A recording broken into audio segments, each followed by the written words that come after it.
अब सभी मेष राशि से लेकर मीन राशि तक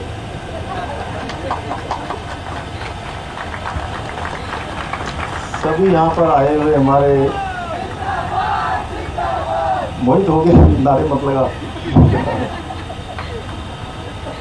सभी आए हुए हमारे महानुभाव, सभी उपस्थित भाइयों बहनों और जिनकी उपस्थिति में ये शानदार कार्यक्रम यहाँ पर आयोजित हो रहा है, ऐसे मेरे सभी प्रिय छात्र एवं छात्राएं, मैं सबसे पहले तो आप सबको बहुत बधाई देता हूँ कि आप लोगों ने यहाँ पर बहुत शानदार कार्यक्रम आयोजित किया है।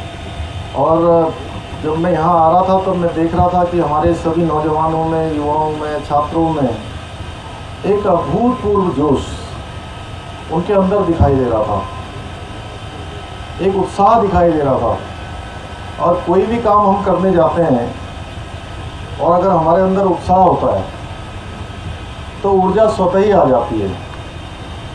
और ये ऊर्जा आपकी निश्चित रूप से, जो हम कह रहे हैं क्लीन सिटी, ग्रीन सिटी, इस क्लीन सिटी और ग्रीन सिटी को बनाने में कामयाब होगी।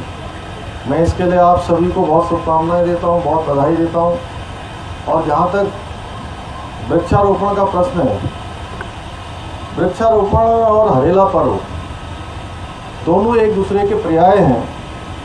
और हमारे पूर्वजों ने ये हमारी संस्कृति के साथ इसको जोड़ा है कि प्रत्येक वर्ष हम हरेला का पर्व मनाते हैं और हरेला पर्व मनाते समय हम वृक्षारोपण भी करते हैं।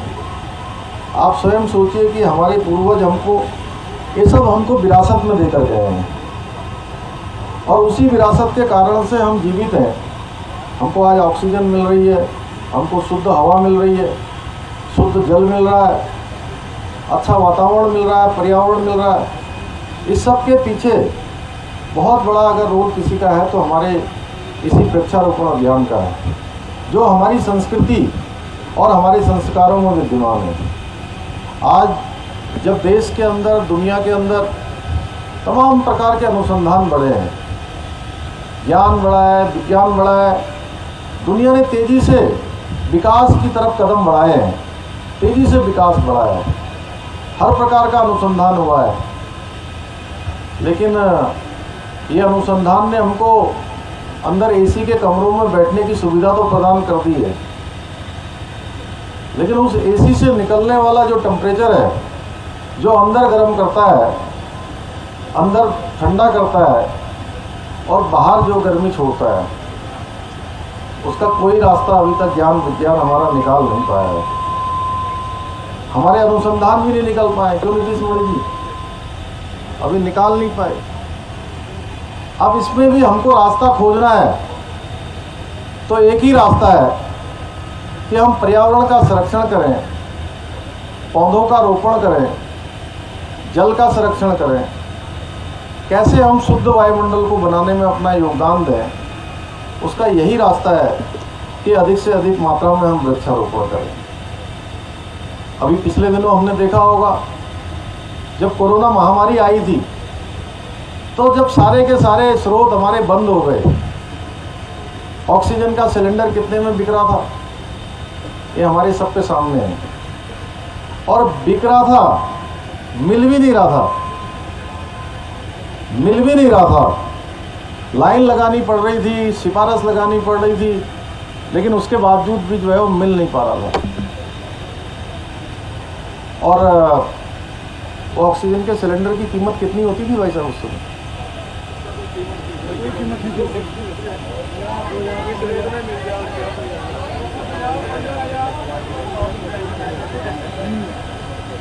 देखिए वो अलग अलग कीमत है।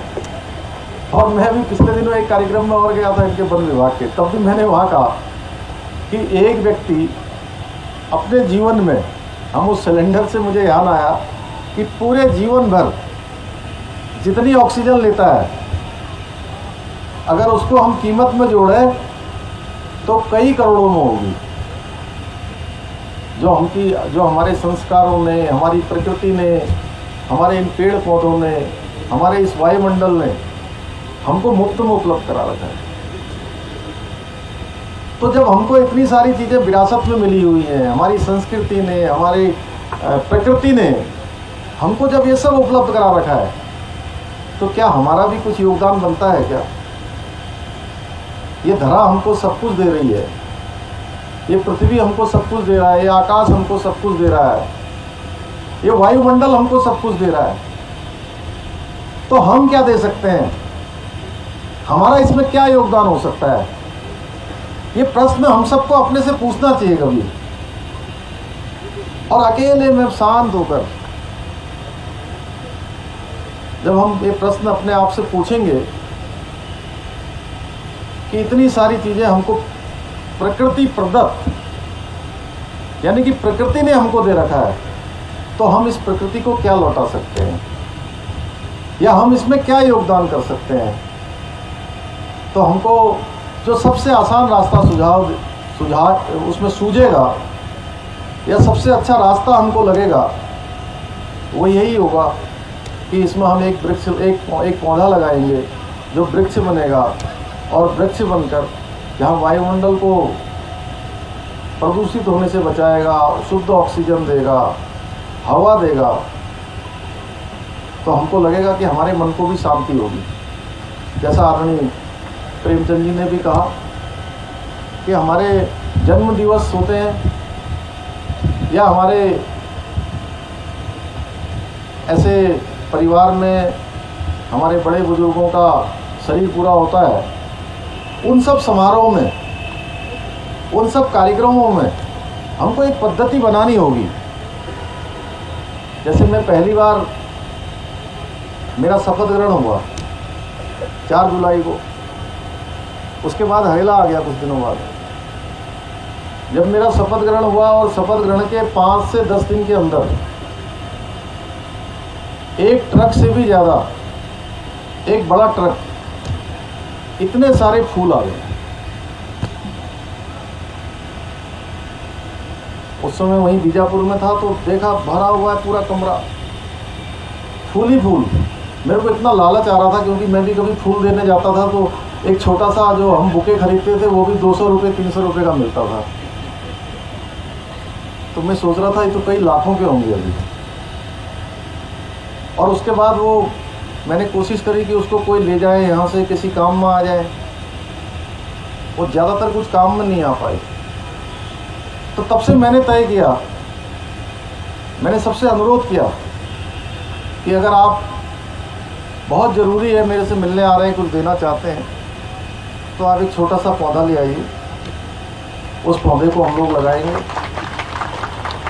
और आगे सर्कुलेट करेंगे। कहीं ना कहीं आपको भी ये शांति होगी, कि संतोष होगा कि मैंने एक पौधा दे दिया, और मुझे संतोष है कि अब ये पौधा जो आया है ये बेकार नहीं जाएगा, कहीं ना कहीं लगेगा, कहीं ना कहीं लगेगा। आज हम अपनी भी चिंता कर रहे हैं, अपने साथ साथ हमारे जो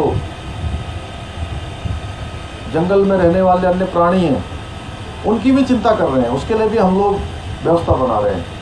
सरकार इकोलॉजी और इकोनॉमी दोनों का संतुलन हो, क्योंकि हम ऐसे राज्य हैं जो लोगों के लिए मॉडल बन सकते हैं, हम आदर्श बन सकते हैं। उस दिशा में हम काम कर रहे हैं। तो आज के अवसर पर बहुत ज़्यादा न कहते हुए आप सबको बहुत शुभकामनाएं और बधाई देते हुए कि जितने भी लोग यहाँ पर आए हैं वो अपने यहाँ पर एक संकल्प लेकर जाएं यहाँ से, कि हम लोग इस दिशा में काम करेंगे। और आने वाले समय में देहरादून शहर जो हमारी राजधानी है, ये शहर हमारा अत्यधिक व्यस्त शहर होने वाला है। कुछ ही सालों में जब यहाँ के लिए जो हमारी बनने वाली एलिवेटेड रोड है, दिल्ली को जाने वाली रोड, ये रोड जब कंप्लीट हो जाएगी, जिसका काम शुरू हो गया है, तो दिल्ली से देहरादून का सफ़र केवल 2 घंटे का हो जाएगा। और ये जब 2 घंटे का सफ़र हो जाएगा तो हवाई जहाज़ भी बंद हो जाएगा दिल्ली से देहरादून का। कोई नहीं जाएगा हवाई जहाज़ से। क्यों जाएगा बताइए? आप यहाँ से 2 घंटे पहले आप एयरपोर्ट के लिए जाइए, उसके बाद 1 घंटा आपके उतरने में और फ्लाइंग टाइम में लग जाएगा, 3 घंटा। 1 घंटा आपको जो है एयरपोर्ट से वहाँ जाने में लगेगा जहाँ जाना है, और आधा घंटा आपको सामान रखने में और सामान निकालने में लग जाएगा। 4.5 घंटे लग जाएंगे आपको, हवाई जहाज़ से भी जाएंगे तो, और रोड से जाएंगे तो अपनी गाड़ी होगी आपकी, अपना सामान भी होगा, साथ में अगर ड्राइवर होगा तो ड्राइवर भी अपना होगा। तो मैं तो सोचता हूँ कि हवाई जहाज़ से जाना फिर जो है लोगों को पसंद नहीं आएगा, उनको रोड से ही आएगा। और इसी प्रकार से जो दिल्ली से आने वाले लोग हैं वो भी बड़ी संख्या में यहाँ आएंगे, गाजियाबाद से, नोएडा से, गुड़गांव से, हमारे दिल्ली से। सब सोचेंगे कि इतना अरे अच्छी वायु मिलेगी, अच्छा पर्यावरण मिलेगा, अच्छा वातावरण मिलेगा। तो ऐसा करते हैं, जैसे ही फ्राइडे को ऑफिस 5 बजे बंद होगा, 6 बजे अपनी गाड़ी उठाएगा, अपना सामान रखेगा और 8 बजे 9 बजे तक देहरादून पहुंच जाएगा। तो इसलिए देहरादून में अत्यधिक व्यस्तता होने वाली है। अब हमारा जो मास्टर प्लान जो कमिश्नर साहब जो बन रहा है, उसके कारण से जो हमारा स्मार्ट सिटी का काम चल रहा है, स्मार्ट सिटी के काम के कारण से बहुत परेशानियां भी हमारे शहर में पैदा हुई हैं। हम लोग कोशिश कर रहे हैं धीरे धीरे उसको व्यवस्थित करें। बीच में चुनाव भी आ गया, कई सारी चीज़ें आ गई, हालांकि मशीनरी नहीं रुकनी चाहिए, ये कोई इस बात का एक्सक्यूज़ नहीं है, लेकिन उसके बावजूद भी इसमें कहीं ना कहीं और काम की ज़रूरत थी। अब बरसात के समय में हमको बहुत सारी परेशानियों का सामना करना पड़ रहा है। हमने कहा है कि कम से कम परेशानी का सामना करने पड़े, लोगों को अधिक से अधिक सुविधा मिले, उसके लिए हम संकल्पित हैं। मनसा वाचा कर्मणा के आधार पर हम सरकार को आगे बढ़ा रहे हैं।